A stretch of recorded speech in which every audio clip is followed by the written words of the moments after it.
Bakunzi ba CANAAN TV, n'umunezero kandi gusubira guhura namwe ngo tuganire ijambo ry'Imana. Ariko imbere ko dutangura kuganira, reka tubanze dusenge. Nta kindi ukwiriye muri w'ijuru n'isi atari ugushimwa nabo waremye. Nanje nifatanije nabo n'ivyaremwe byose bidahengeshanya kugushima. Ririmba kuri mwiza kandi kugira neza. Nanje mwami Imana ndavuga nturi mwiza papa, ugira neza murengeze ubugingo bwanje. Niho tugwanira intambara, niho duhora hagufi buri munsi. N'ubu mwami Imana ndakwinginga gukomeze kuturina no kutugirira neza, kugira ngo tukomeze kuba abagore b'icubahiro, uzuye ubwiza n'ubwenge bwawe. Urakoze, icubahiro cyose kibi cawe, izina ry'umwami wacu Yesu, senze nezeye ko byumvise. Amen, amen. Rero ijambo Imana yampaye kuganira namwe, ijambo rivuga ngo wa mugore we wirinde kuba umugore w'ingunge kandi w'umwicanyi. Haleluya. Hariho abagore babayeho bingunge kandi babicanye, kandi n'uyu munsi barahari, ariko nagira ndagukebure nkubwire ngo itandukanye uve muri ivyo bintu, kuko ufise urubanza imbere y'Imana. Haleluya. Ufise urubanza imbere y'Imana, kuko ijambo ry'Imana rivuga ngo ico umuntu abiba nico yimbura, kandi uwicisha inkota nawe azokwicishwa iyindi. Reka rero dusome ijambo ry'Imana mu Bami ba mbere, turasoma igice ca 21 duhere ku murongo w'8 dushikane ku murongo w'16. Nuko ngo nuko yandika makete mu izina rya Ahabu, ayaterako ikimenyetso ciwe, ayarungikira abashinga ntaye n'abaganwa babana na Naboti muri ico gisagara. Yandika ayo makete aravuga ati, nimushinga umunsi wo kwisonzesha, mushire Naboti imbere y'abantu, maze muzane abantu babiri b'inshurukanya baje imbere yibe bamwagirize bati, warogose ku Mana no ku mwami. Muheze mumujane inyuma y'igisagara, mumwicishe amabuye. Nuko abantu bo muri ico gisagara ari bo bashinga ntahe babaganwa beneho babigenza nk'uko Yezebeli yabatumye ko muri ya makete yabandikira.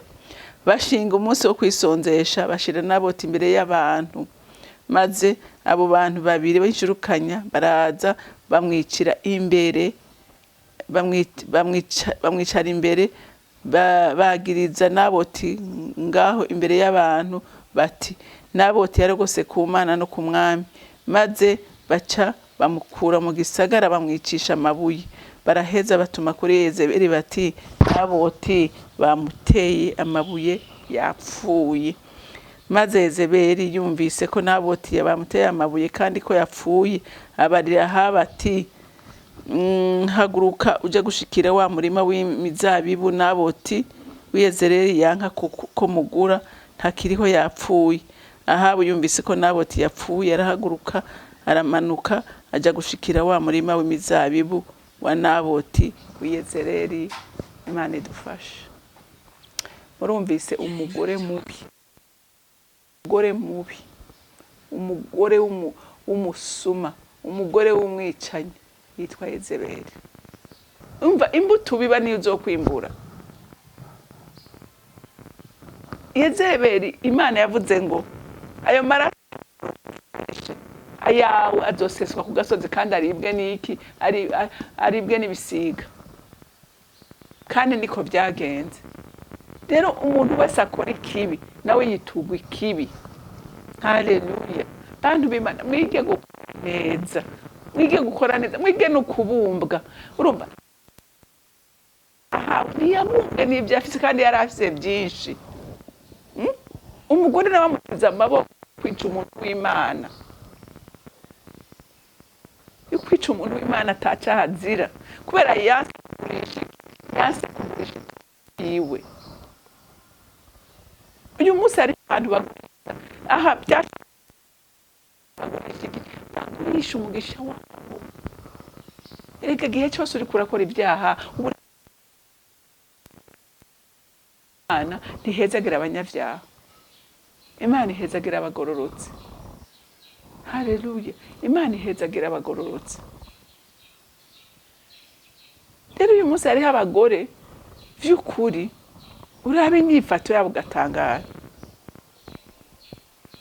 ugasanga barakora ibintu biteye ubwoba kandi kubera barondera inyungu ukibaza izo nyungu mbega bazozijana hehe. Ariko ntimumaze kubona abantu b'Imana kw'isi ata muntu n'umwe ayigaba, cyangwa ubutunzi bwo mumaze kubona ko ata muntu n'umwe abugaba, nta n'umwe. Ari naco gituma ibyo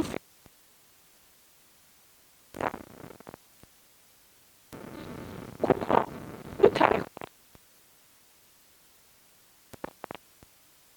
y'Imana sinimere y'Imana no kwisi kubera icagirije position nziza woshobora kuronka ibintu neza mu mahoro n'umutekano, mugabo ukifuza kuguma wakira iby'abantu, ugomba kunyura iby'abantu amayeri yose ashoboka ngo uronka iby'abantu. Hariho n'abashaka gukora ikibi umuntu akamukorera ikibi kugira bashikire ibyiwe. Ari ibi twabonye Yezebeli yemeye kwica kugira ashikire uwo murima. Pourtant umwami yari kugura n'ibindi byinshi n'ahandi hanini n'ahandi henshi kuko uburyo yari abufise, ariko yemera kumena amaraso. N'uyu munsi ibyiza ntibishobora guherera ku muntu umwe, ntibikunda. Ibyo udafise ntabyo ufise, ibyo ufise urabifise nezererwa n'ibyo. Uyu munsi hari abantu bariko barakwega umuvumo kubera inyifato bagira, kuko Imana nta na rimwe irenganya. Imana ntico ugwangondagonde, iri gukora bibi umva impera urayizi. Imbere y'Imana nta uri mukuri cyangwa uri mukuri, nta hagati habaho. Yezebeli amaraso yiwe yayasheshe ku gasozi, kandi yarafise ubundi yari kuramba, mugabo kubera icyaha akoze kimutera gukenyuka. Abantu bakora ibyaha barakenyuka, ntibaramba.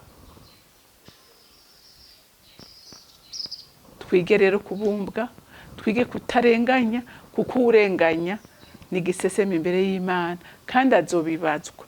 Rero Imana yo mwijuru ibampezagirire. Muremyi w'ijuru n'isi, sindambirwa kugushimira kuko nta kintu na kimwe waduhishije Mwami. Amajambo yawe nukuri ni icigisho kizima. Nico gituma sengera n'abadamu baba bameze nka Yezebeli ko bafata ingingo uyu munsi yo guhinduka kuba abakobwa n'abagore beza bubahije izina ryawe. Ndagushimiye Mwami Imana kandi ndakuninahaje. Icubahiro cyose kibi cawe ni mu izina rya Kristo Yesu senze nizeye kuvyumvise. Amen, amen. Mwarahezagiwe, ugira umunsi mwiza.